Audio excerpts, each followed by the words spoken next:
Bukan semua hambanya.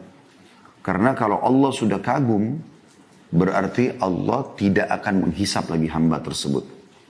Ini sekaligus menjawab teman-teman sekalian, kalau ada yang bertanya, memang kalau Allah kagum, dapat apa hamba itu? Allah suka dengan itu. Makanya Allah puji. Gitu kan? Ada seorang wanita datang kepada Aisyah radhiyallahu anha, membawa 2 orang anaknya masih kecil. Kemudian Aisyah mengatakan, saya waktu itu menghidangkan 3 butir kurma.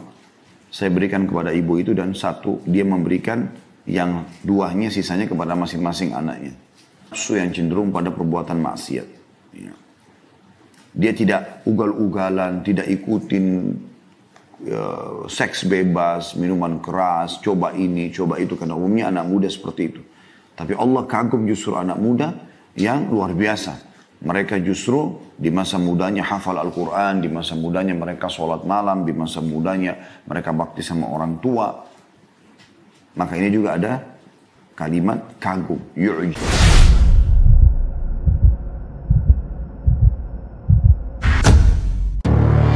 Kita langsung masuk ke bahasan kita pada pagi ini menjelang siang insya Allah teman-teman. Semoga Allah SWT berkahi. Yaitu 2 orang yang dikagumi Tuhan kita, Allah Subhanahu Wa Taala. Dan sebelum membaca tentu kita berharap Allah Subhanahu Wa Taala menjadikan kita salah satu atau bahkan 2 dari golongan ini tentunya. Saya akan bacakan dulu hadisnya, kemudian kita akan membedah insya Allah panjang lebar apa yang dibahas atau mutiara apa yang bisa kita ambil daripada hadis yang mulia ini. Hadis nomor 114 dengan sanad hasan. Dari Ibnu Mas'udin radhiyallahu anhu, dari Nabi SAW beliau bersabda, "Ajiba Rabbuna azza wa jal min rajulain. Rajuli thara an wita'ihi wa lihafihi min baini ahlihi wa hayyihi ila salatihi. Fayaqulu Rabbuna, aya malaikati, unzuru ila abdi thara min firashihi wa wita'ihi wa min baini hayyihi wa ahlihi ila salatihi ragbatan fima indi wa syafaqatan mimma indi wa rajulin gaza fi sabilillahi azza wa jal fanhazamu fa'alima ma alayhi min al-firari wa ma lahu fi ar-ruju' faraja'a hatta uhrika damuhu ragbatan fima indi وشفقة مما عندي فيقول الله عز وجل لملائكته انظروا إلى عبدي رجع رغبة فيما عندي ورهبة مما عندي حتى أهريق دمه. Artinya Rabb kita yang maha suci dan maha tinggi Allah kagum terhadap 2 orang. Oleh karena itu penulis memberikan judul 2 orang yang dikagumi oleh Tuhan kita Allah Subhanahu Wa Taala. Diambil daripada potongan hadis ini, Rabb kita yang maha tinggi dan maha mulia, maha suci kagum terhadap 2 orang, seseorang yang meninggalkan pembaringannya, tempat tidurnya dan selimutnya di antara keluarga dan kampungnya menuju sholatnya. Maka Tuhan kita berfirman, wahai para malaikatku, lihatlah hambaku, dia bangkit dari kasurnya dan pembaringannya, di antara kampungnya dan keluarganya, menuju sholatnya, karena menginginkan pahala yang terdapat di sisiku, dan takut terhadap azab yang terdapat di sisiku. Dan yang kedua, yang dikagumi oleh Allah Subhanahu Wa Taala, orang yang berperang di jalan Allah yang maha tinggi dan maha pemurah. Mereka kalah, sedangkan dia mengetahui dosa yang diterimanya karena lari dari medan perang. Dan pahala yang diperoleh pahala yang diperolehnya karena kembali ke medan pertempuran. Dia pun kembali, si mujahid tadi, hingga darahnya tertumpahkan. Karena menginginkan pahala yang ada di sisiku dan takut terhadap azab yang ada di sisiku. Maka Allah Azza wa Jal, Allah yang maha mulia dan maha tinggi, berfirman kepada para malaikatnya, lihatlah hambaku, dia kembali karena menginginkan pahala yang ada di sisiku dan takut terhadap azab yang ada di sisiku hingga darahnya tertumpahkan. Diriwayatkan Ahmad dan juga Abu Dawud. Seperti biasa teman-teman sekalian, insya Allah kita akan coba bedah ya, hadis ini Semoga Allah subhanahu wa ta'ala mudahkan dan berkahi poin-poin yang kita bisa jadikan sebagai bahasan dan juga mengambil pelajaran dan ilmu yang sangat luas dari hadis baginda Nabi sallallahu alaihi wasallam ini. Potongan pertama teman-teman sekalian adalah sabda Nabi sallallahu alaihi wasallam, Rabb kita yang maha mulia dan maha tinggi kagum terhadap dua orang. Kita akan garis bawahi kalimat kagum. Allah kagum. Ini ada isbat atau penetapan salah satu sifat Allah adalah Allah kagum. Tetapi kekaguman Allah subhanahu wa ta'ala kama yang bagi di jalalihi wa azamati sultanih. Tentu selayaknya ya, sebagai sang pencipta sesuai dengan kemahasempurnaannya dan kemahatinggiannya, kemahaagungannya, bukan seperti kekaguman manusia. Baik, kita coba lebih dalam melihat seperti apa keterangan tentang kekaguman Allah subhanahu wa ta'ala ini. Teman-teman sekalian, kagum di sini ya, disebutkan dalam hadis tadi, ajiba rabbuna min rajulain, itu dikuatkan dengan hadis yang lain. Ya, hadis yang lain. Hadis ini diriwayatkan oleh Imam Ahmad, diriwayatkan oleh Abu Ya'la di jilid 12 halaman 258 dengan sanad hasan yang berbunyi, wa idza dhahika fi mautini fala hisaba alaih. Jika Allah tersenyum, Allah kagum kepada seorang hamba, maka dia tidak akan dihisap lagi. Maksudnya hamba tersebut tidak akan dihisap. Oleh karena itu Allah tidak kagum dengan semua hambanya. Anda lihat bagaimana dalam hadis ini disebutkan Allah kagum kepada dua orang atau dua golongan. Bukan semua hambanya. Karena kalau Allah sudah kagum, berarti Allah tidak akan menghisap lagi hamba tersebut. Ini sekaligus menjawab teman-teman sekalian, kalau ada yang bertanya, memang kalau Allah kagum, dapat apa hamba itu? Karena tadi kan sudah kita baca secara global terjemahannya ya. Di dalam riwayat yang lain, diriwayatkan oleh Imam Ahmad di jilid 37 halaman 144 dengan sanad sahih.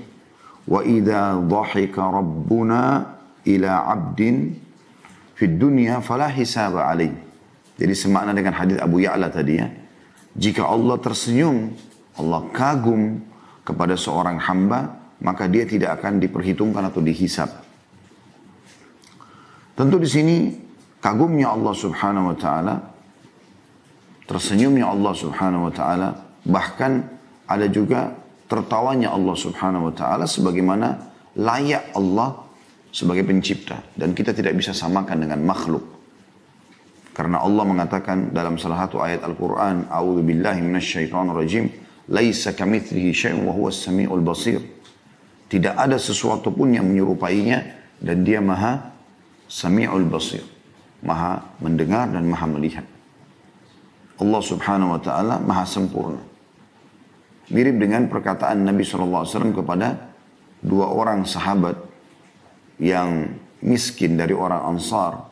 Namun pada saat baginda Nabi SAW berkata kepada orang-orang di masjid, siapa yang akan menjamu saudaranya ini? Kebetulan di situ ada orang muhajir, satu orang, belum ada yang menjamunya dari orang Madinah. Maka spontan orang Ansar ini mengatakan, saya ya Rasulullah. Saya ya Rasulullah.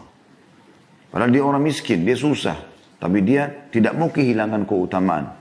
Maka dia pun membawa tamunya pulang. Setelah Nabi SAW mengatakan, bawalah saudaramu ini. Tiba di rumah, sahabat Ansar ini bertanya kepada istrinya, apakah kita punya makanan? Apa kau punya makanan? Dia mengatakan tidak ada kecuali sisa makanan bayi saja. Maka dia mengatakan baik, buatkan saja. Buatkan saja. Kemudian padamkan lampu. Nah. biarkan tamu kita makan. Padahal malam itu mereka sendiri suami istri belum makan, anaknya pun yang belum makan. Anaknya pun yang masih kecil, berapa bulan belum makan. Maka mereka pun melakukan lalu dipadamkan lampu sehingga tamu menganggap pada saat dihidangkan silakan makan. Ini yang kami miliki misalnya. Lalu dipadamkan lampu biasanya isyarat orang sudah makan tinggal tidur gitu. Maka tamunya pun makan. Keesokan paginya subuh hari si Ansar datang ke masjid lalu Nabi SAW berkata tentang dia dan istrinya. Dhahikallahu al-layla au ajiba min fa'alikuma fa'anzalallahu al-hashr. Lalu Allah kagum, Allah tertawa. Ya. Makanya di sini kita juga mengambil makna tertawa, tersenyum, disamakan dengan kagum. Kalaupun ada bertanya, karena dalam hadis ini seperti itu kurang lebih. Dhahikallahu al-layla au ajiba. Allah itu tertawa tadi malam atau semalam atau dia kagum, gitu kan. Dikatakan begitu. Dari perbuatan kalian berdua, mesti si suami istri tadi ini. Mereka semalam suntuk kelaparan sama anaknya, tapi demi menghormati tamunya. Lalu Allah menurunkan firman-Nya dalam surah Al-Hasyr ayat 9 yang bunyinya a'udzubillahi minasyaitonir rajim wa yu'thiruna ala anfusihim walau kana bihim khasasah wa man yuqa syuhha nafsihi fa ulaika humul muflihun. Dan mereka kaum Ansar lebih mengutamakan kaum Muhajirin atas diri mereka sendiri meskipun mereka juga memerlukan ya, apa yang mereka berikan itu. Dan siapa yang dijaga dari sifat kekikirannya terkikis habis sifat kikirnya, maka mereka adalah orang-orang yang beruntung. Dan memang Allah Subhanahu wa taala memuji mereka orang-orang Ansar ya, suka sekali memberikan ya, kepada orang-orang ya apa yang mereka miliki. Bahkan ada di antara mereka yang punya rumah di sebelah masjid Nabi SAW. Lalu mereka berikan kepada orang-orang muhajir, mereka pun pindah ke pinggiran Madinah. Anda bayangkan kalau di Jakarta Anda punya rumah di Menteng, kemudian Anda tinggalkan itu. Ya. Anda tidak di situ. Seperti itulah ya. Dan ini subhanallah satu hal yang luar biasa. Anda pindah ke Bekasi, Anda pindah ke Depok hanya untuk memberikan saudara Anda. Itu kan bukan hal yang mudah. Atau mungkin tidak usah kita bicara soal memberi makan tamu seperti ini misalnya dalam kondisi kelaparan. Mungkin ada banyak orang tua di rumah, seorang ayah atau seorang ibu, begitu ada makanan favoritnya lalu anaknya minta, dia bisa marah. Ini punya ayah, ini punya ibu, jangan sentuh itu. Bahkan mungkin kadang-kadang anaknya dipukul hanya karena makanan saja. Anda kalau punya sifat ithar, Allah suka dengan itu. Makanya Allah puji. Gitu kan? Ada seorang wanita datang kepada Aisyah radhiyallahu anha membawa 2 orang anaknya masih kecil. Kemudian Aisyah mengatakan, saya waktu itu menghidangkan 3 butir kurma. Saya berikan kepada ibu itu dan 1 dia memberikan yang 2-nya sisanya kepada masing-masing anaknya. Sambil ngobrol rupanya, anak-anaknya sudah memakan kurma dan mereka minta yang ada di tangan ibunya. Anda kalau seorang ibu bayangkan kejadian ini ya. Anda lagi pengen makan kurma itu, mungkin kue lebaran, mungkin sepotong roti kesukaan, mungkin sepotong buah gitu kan. Lalu kemudian anak Anda tadi sudah makan. Mungkin Anda akan marah, kan tadi sudah nak, ini punya ibu kan juga mau makan, ayah juga mau makan misalnya. Tapi apa yang terjadi pada ibu ini berbeda. Aisyah pun mengatakan saya kagum dengan perbuatan ibu ini. Tiba-tiba tuh anaknya minta, dibagi 2 kurma itu dikasih kepada anaknya, padahal dia sendiri belum mencicipinya. Maka kata Aisyah, saya kagum dengan perbuatan ibu ini. Dan kemudian saya sampaikan kepada Nabi SAW pada saat Nabi masuk ke dalam rumah. Dan tamunya sudah pulang tentunya ya. Ya Rasulullah, begini tadi kejadiannya. Apa jawaban Nabi SAW? Bayangkan ini. Hanya ithar, mendahulukan orang lain. Ya. Maka dikatakan Nabi SAW perempuan itu ya, menjadi ahli surga. Atau akan menjadi ahli surga. Karena perbuatan ini membuat dia masuk ke dalam surga. Seperti itulah. Allah Subhanahu wa ta'ala juga kagum dengan anak muda. Tentu di sini dalam hadis disebutkan 2 ya. Di dalam hadis yang riwayat Imam Ahmad kata Nabi SAW, yu'jibu rabbuka min syabin laysat lahu sabwah. Sesungguhnya Tuhanmu atau Tuhan kalian kagum kepada anak muda yang tidak mengikuti sabwa. Dan sabwa artinya hawa nafsu yang cenderung pada perbuatan maksiat. Ya. Dia tidak ugal-ugalan, tidak ikutin seks bebas, minuman keras, coba ini, coba itu. Karena umumnya anak muda seperti itu. Tapi Allah kagum justru anak muda yang luar biasa. Mereka justru di masa mudanya hafal Al-Quran, di masa mudanya mereka sholat malam, di masa mudanya mereka bakti sama orang tua. Maka ini juga ada kalimat kagum, yu'jib. Seperti itulah. Ini pelajaran pertama daripada hadis kita.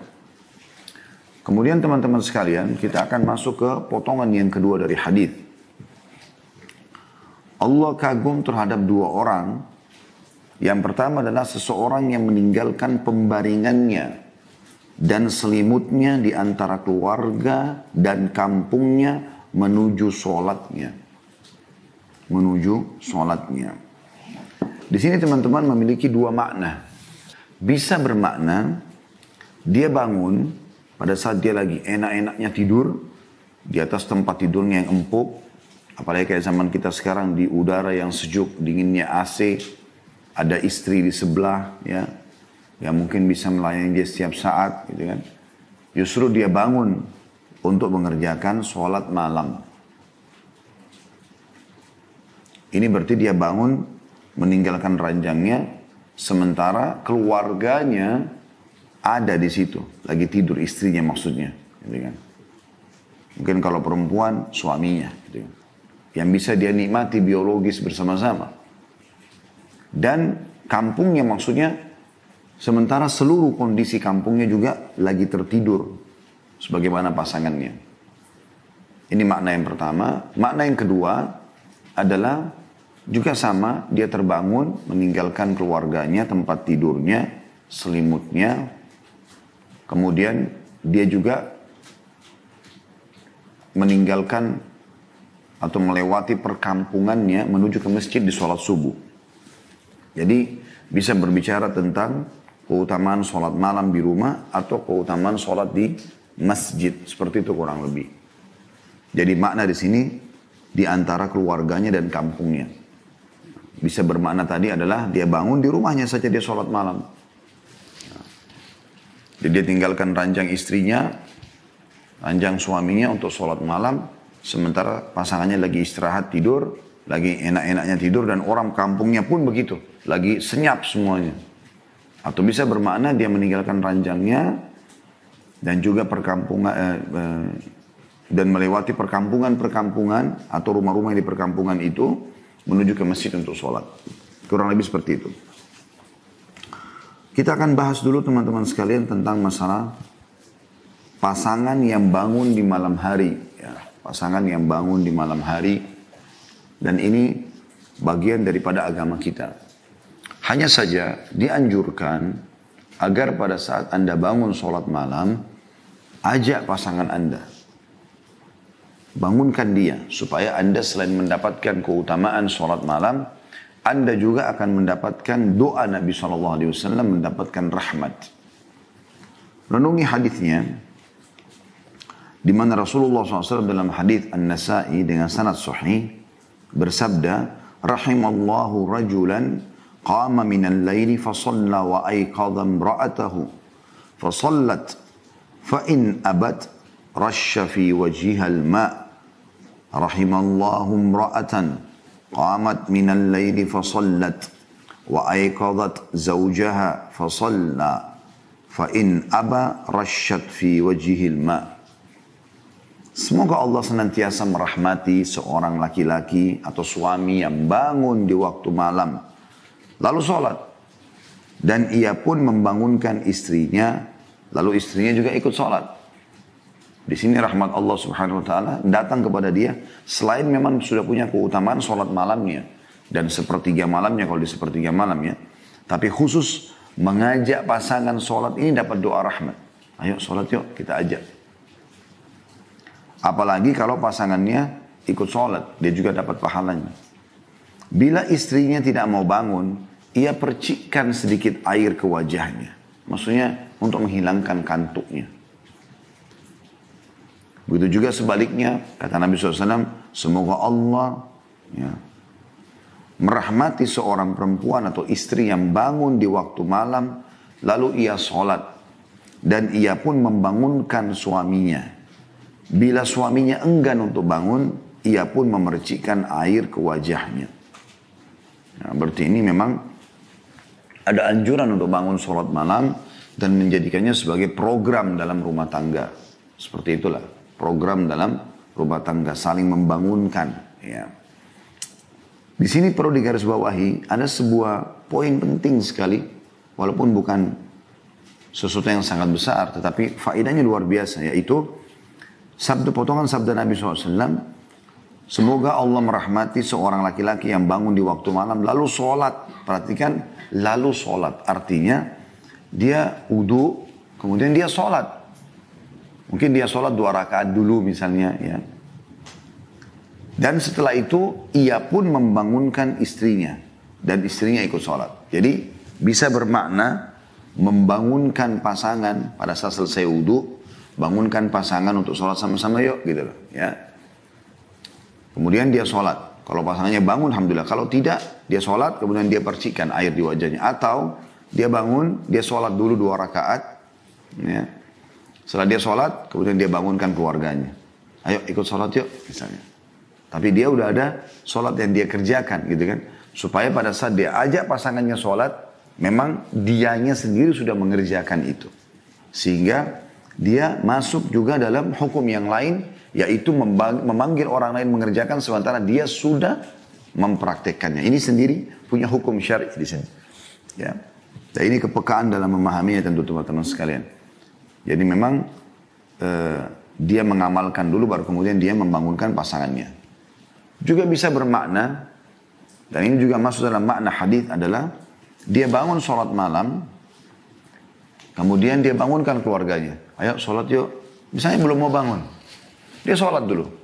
2 rakaat salam, dia bangun lagi. Ayo sholat yuk. Belum mau bangun. Dia sholat lagi kembali. Kalau dia sudah bangunkan bolak-balik tidak. Yaumal qiyamah. Wa man lam yuhafidh alaiha, lam yakun lahu nurun, wala burhan, wala najah, wa kana yaumal qiyamati ma'a Qarun wa Fir'aun wa Haman wa Ubay bin Khalaf. Barang sampai menjaga 5 waktu sholat, gelisah dia kalau sudah mau azan, sibuk untuk segera menjaga sholatnya. Bersyukurlah teman-teman kalau kita termasuk ini, dan semoga insya Allah selamanya. Maka sholat itu akan menjadi cahaya dalam kehidupannya, bukti dan keselamatan baginya, bukti tentang keimanannya dan keselamatan baginya pada hari kiamat. Wudu. Dia berwudu dengan baik dan benar, dia sempurnakan. Lalu dia keluar menuju ke masjid. Maka dia tidak mengangkat kaki kanannya untuk melangkah kecuali Allah menuliskan satu kebaikan. Setiap langkah. Setiap kaki kanan. Ya, kita kan biasa angkat kanan, kiri di bawah. Kita angkat kiri, kanan di bawah gitu kan. Setiap diangkat kanan, maka dicatatkan 1 pahala.